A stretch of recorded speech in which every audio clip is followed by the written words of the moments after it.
Hey everyone, Tech Steve here, and today we're going to talk about the Sony X90K. Now, why should you consider this TV at all? Well, first of all, if you've been looking at the standard Sony series, those are 8-bit panels where this is a 10-bit panel. It also has an upgraded audio system, has 120 Hertz with an XR processor, which really performs very well. Now, I would say that this TV is not perfect, but on this video, we'll talk about all the pros and cons to make sure that it is the best TV for you. Now, as a full disclosure, Sony did loan me this TV so I can try it out, and I will be coming out with some comparison videos against some other models in the next few weeks. So if you've been looking for this television, sit back and relax, and let's get started.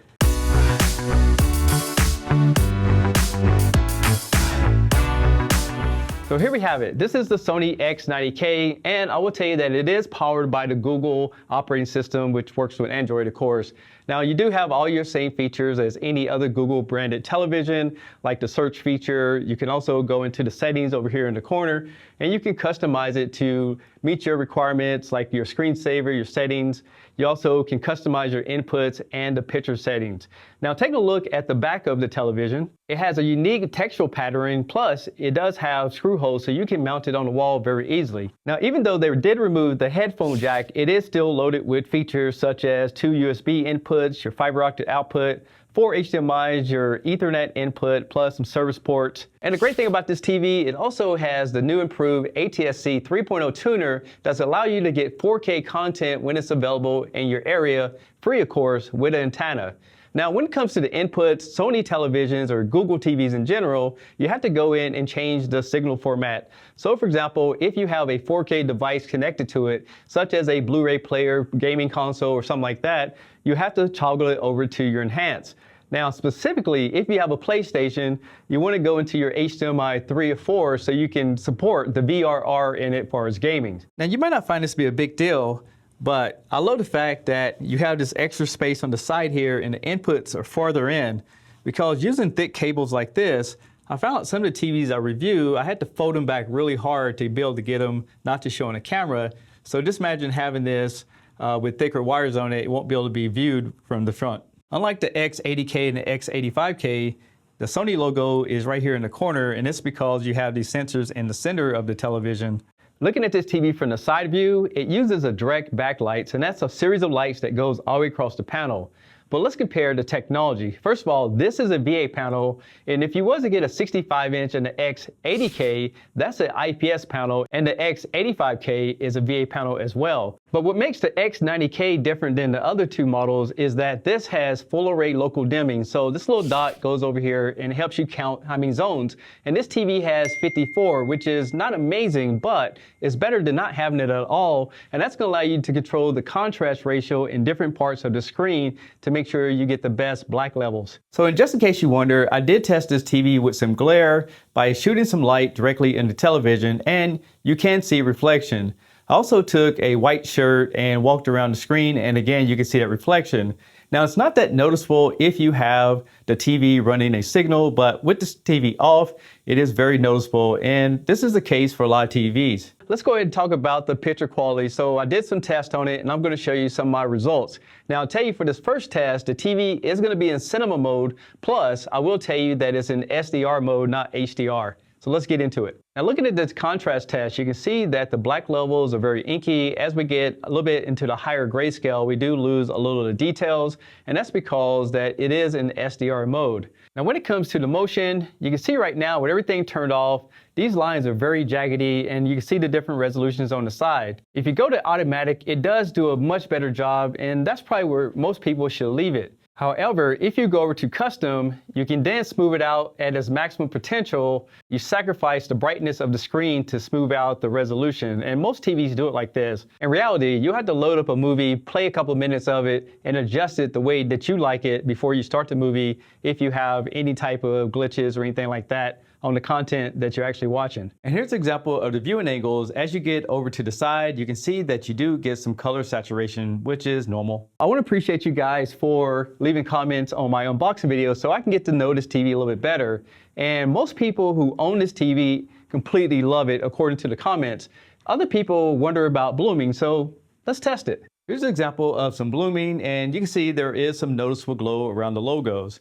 Now, because LED technology has backlights, I don't think there's a way to get around certain technologies just because there's no way you can eliminate this having backlights. But the reality is, just about every TV on the market has some form of blooming, especially with the brightness of this TV. And if you're trying to avoid it, you have to get an OLED, something like the A95K, which doubles in price. But rest assured, this TV has amazing picture quality.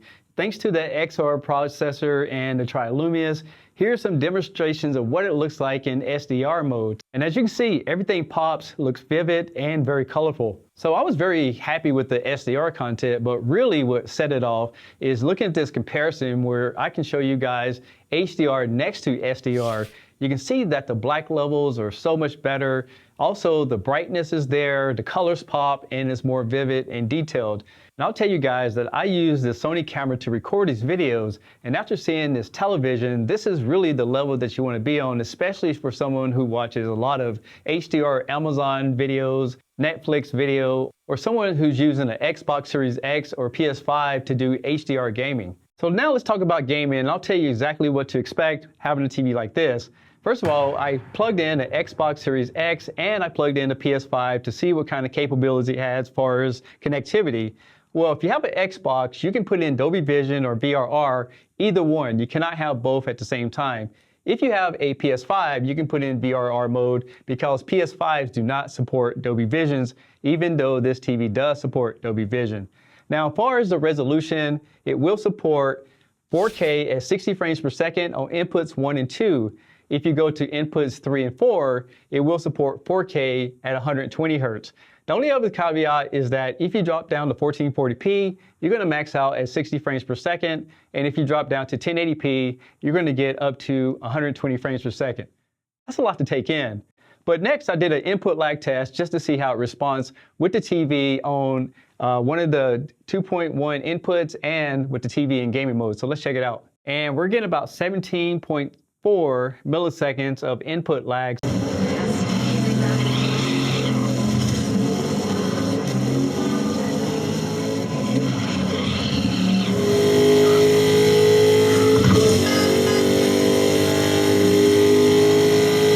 Now we're going to take a listen to the audio system, and I would say for TV speakers, not so bad, but I will tell you that I'm the type of person, I have a sound bar on all of my TVs, and I do prefer external audio system over TV speakers, but I think it's fair to at least let you take a listen to what it could sound like if you decided not to do that.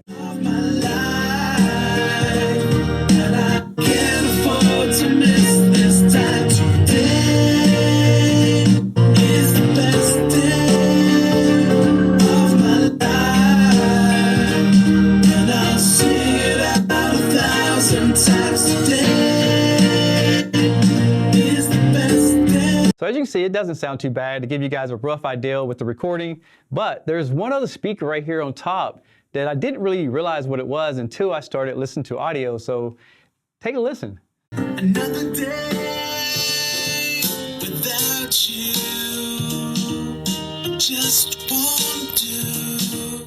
Now I do know a lot of people want to use a TV like this in a conference room for everyday use, or if you're a gamer, so I want to give you guys some footage so you can get an idea of what it looks like connected to a laptop. All right, so I'm going to test this using the HDMI 2.1 cable, even though this laptop only supports 60 frames per second. But when you plug in the laptop, you're going to get a pop-up on the screen. So once you get that set up, you just go and press on it, and then you'll go down here and select PC. And what it's going to do is it's going to optimize the computer to work with the TV set. Now this TV does support HDMI 2.1, but you'll need a video card that's compatible. So the most I can get out of this particular computer is 60 frames per second. And you can also see that it will support 4K at 60 frames. It's 8-bit and it does support the RGB as well. Now I would tell you this TV looks really smooth on graphics, but because of the sheer size of it, you definitely want to be about 5 feet or farther away to get the best experience out of it. And overall, I think this TV will be good to play Game Zone. You can also do your productivity. And it's actually kind of fun playing a game on a TV this big. And if you have like the Xbox Game Pass with a PC, you can go through here and either stream or play your games directly on your computer. Only thing is, I couldn't figure out a way to expand this without actually distorting the picture, but it'll be fine for just everyday use for the average person. Now, if you buy this TV and some of the functionality like the voice command is not working, all you need to do is just follow the instructions on the screen. You just want to hit the volume down and press the microphone button until it actually pairs, and it takes about 3 seconds. You'll get this screen right here and you're good to go. Another feature that people don't know about it is that you can use the voice control with this remote, but if you want to go hands-free, all you need to do is go through this menu, and then there's a little switch right here at the bottom of the TV that you can turn the microphone off and on.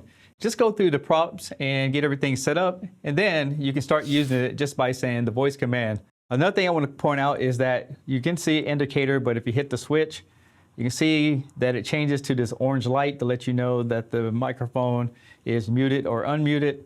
And there's all kind of little sensors down here, and this is to pick up the different light in the room. Now, a lot of people wonder if it has an internet browser, and actually I found one on the App Store that says Internet Browser for Sony TVs. And this is what it looks like. If you guys want to check it out, it goes straight to the Sony website.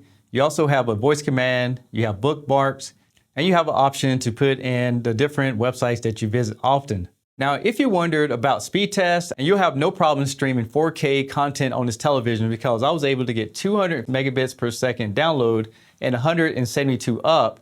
And I will tell you that I have a 500 up and down speed where I'm located. Now, if you have an Apple device, you can use the AirPlay or the HomeKit settings. You just go here and press on your device, put in a number code that pops up on the screen, and then you can start enjoying your footage right from your device. You can even cast the unboxing video that I did on this television that's located in the playlist below. Now, I will tell you that this TV has a lot to offer. There's plenty of features that you can go through the menu. You can tweak out the picture settings. I showed you some of the audio settings. Plus, you can go in and maximize the gaming, sleep timers, you name it, with the Google operating system. But let's talk about some things that I feel that this TV has room for improvements. One of the cons I figure out is that this TV doesn't have any gaming mode options like you would find on an LG or a Samsung, and I think it's because of the Google operating system. Another thing I would change is definitely try to figure out a way to get rid of that enhanced mode switch, so just in case you set up your gaming console, you're not have to go back into the system and make adjustments. Another thing that I would improve upon is that I would have all the HDMIs to be 2.1 instead of having two of them that are 60 hertz, just in case someone has two gaming consoles and an eARC soundbar. And the last thing that I would fix on this particular model is that I wish you had a lit remote control, but you get the remote control just like you get on the X80K and the X85K. With that being said, let's talk about the key things that makes this TV really good. The pros about this TV is that Sony is known to have a beautiful picture, and they don't let you down on this TV. I also like the fact that not only has a good audio system, but it has those additional speakers in it to create a surround sound effect. And if you're an Apple user like myself, not only do I like the fact that it has Apple AirPlay, but that HomeKit is going to allow me to connect it to my system and control it with Siri. You have the IMAX picture profile, and I like the fact that Sony has an easy to use navigation, especially layered on top of the Google operating system. Now, just in case you wonder, all Google TVs use Chromecast, so if you pull up like a YouTube app, you can shoot that directly through the television as long as you're on the same Wi-Fi. And I haven't tested features like Wi-Fi Direct, see if you can take your phone and run it over to it. But I do know that you can set it up with your phone, you can add it to your Google Home Assistants, and then you can control lights in your house, what have you, directly from the remote control or the hand-free voice commands. Now, I have a question for you guys. What TV do you own? What do you like about it? And what would you change if you could? I'm Tech Steve.